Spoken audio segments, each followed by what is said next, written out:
Hoje vamos falar sobre hierarquia móvel das fontes normativas do direito do trabalho. Antes de mais nada, eu vou falar como era essa situação e como está hoje, tendo como marco divisor a lei da reforma trabalhista. Gravem bem, vocês vão sempre ouvir falar dessa lei. É a lei 13.467. Ela foi um marco no direito do trabalho. Foi a lei mais importante na seara trabalhista depois da própria CLT. Ela entrou em vigor no dia 11 de novembro de 2017. E foi uma lei muito polêmica. Até hoje ainda é muito contestada. Tem várias ações diretas de inconstitucionalidade que ainda estão tramitando no Supremo para definir a sua validade em face da própria Constituição Federal. Pois bem, quando se fala em hierarquia das normas, nós nos lembramos daquela pirâmide representativa do ordenamento jurídico, que foi exemplificado por Hans Kelsen. Então, no ápice dessa pirâmide, nós temos a Constituição Federal. Abaixo da Constituição Federal nós temos leis de todas as ordens, leis infraconstitucionais. Depois abaixo nós temos os decretos, portarias. E tudo isso aí forma uma estrutura normativa, de forma que a norma de grau inferior está submetida à norma de grau superior. No exemplo de leis ordinárias, elas devem estar de acordo com a Constituição Federal, sob pena de serem consideradas inconstitucionais. Então, essa hierarquia normativa que vocês já viram em outros ramos do direito, nem sempre funciona no direito do trabalho. Vamos falar primeiramente antes da lei da reforma trabalhista. Antes da lei da reforma trabalhista, prevalecia a hierarquia móvel de todas as regras trabalhistas, sejam elas profissionais ou estatais, sejam elas provenientes do Estado, ou sejam eles provenientes de negociação coletiva. Ocuparia o ápice dessa pirâmide representativa do ordenamento jurídico trabalhista a norma mais benéfica para o trabalhador. Portanto, se uma convenção coletiva ela concedesse ao empregado melhores condições do trabalho, ela estaria lá no ápice dessa pirâmide, inclusive acima da Constituição Federal. Pois era assim a hierarquia das normas trabalhistas antes da reforma trabalhista. O que mudou com a reforma trabalhista? O que mudou é que ficou mais restrito esse princípio da hierarquia móvel. Primeiro, porque eu falo que a hierarquia é móvel? Porque ela só é aplicada no caso concreto.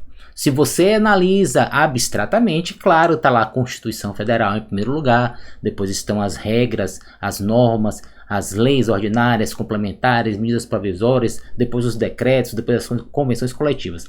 Mas quando você vai aplicar um caso concreto, aí ela passa a se chamar hierarquia móvel, porque ela é mutável, vai depender de caso a caso concreto. Então, antes da reforma trabalhista, a norma mais benéfica sempre estava no ápice. Após a reforma trabalhista, limitou-se. A regra mais benéfica continua sendo válida, mas somente quando você separa as normas estatais. Como a gente já estudou, nas fontes normativas do direito do trabalho, nós temos fontes estatais e fontes não estatais, ou fontes profissionais. Fontes profissionais são as convenções coletivas e os acordos coletivos de trabalho, porque eles são feitos pelos próprios interessados, pelas entidades sindicais, pelas empresas, por meio de negociação coletiva. Pois bem, continua a mesma regra após a reforma trabalhista quando você está tratando de normas estatais. Portanto, se uma lei ordinária conceder melhores condições de trabalho ao empregado, ela vai prevalecer sobre a própria Constituição Federal. Isso porque essa mesma Constituição Federal, ela diz lá no seu artigo 7º quais são os direitos trabalhistas básicos e ressalva outros direitos trabalhistas previstos por outras normas. Mas quando você passa para a análise das normas profissionais, mesmo comparada com as normas estatais, nem sempre a mais benéfica ela será utilizada em primeiro plano, porque a reforma trabalhista ela meio que flexibilizou esse ordenamento jurídico trabalhista, privilegiando a negociação coletiva que é feita pelo sindicato. Então a lógica do legislador foi o seguinte: se o próprio sindicato ele entende que em determinada categoria profissional vale a pena flexibilizar uma regra trabalhista em troca de outro benefício, deve prevalecer. Só que foi criado, digamos assim, foram criados dois artigos, o 611-A e o 611-B na CLT.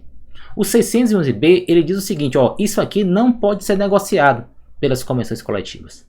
Já o 611-A, ele diz, ó, isso aqui pode ser negociado. O 611-B é um rol exaustivo, não comporta mais, digamos assim, extensão. Já o 611-A, ele é um rol exemplificativo, porque ele diz, a título de exemplo, o que pode ser negociado. E o 611-B, ele veda expressamente. E o que tem nesse 611-B? Esse 611-B, nada mais, nada menos, ele lista os mesmos direitos trabalhistas que estão previstos no artigo 7º da Constituição Federal. No artigo 7º da Constituição Federal está o núcleo duro do próprio direito do trabalho. Então, esse núcleo duro, ele não pode ser negociado. Então, vocês perceberam aí que é possível, sim, se estabelecer direitos menos benéficos para os trabalhadores para serem aplicados aos casos concretos, desde que não se encontre dentro desses direitos aqueles que estão previstos lá no artigo 7º. Dentre eles, férias, 13º, aviso prévio, adicional de insalubridade. Tudo isso está no artigo 7º da Constituição Federal. Até a próxima.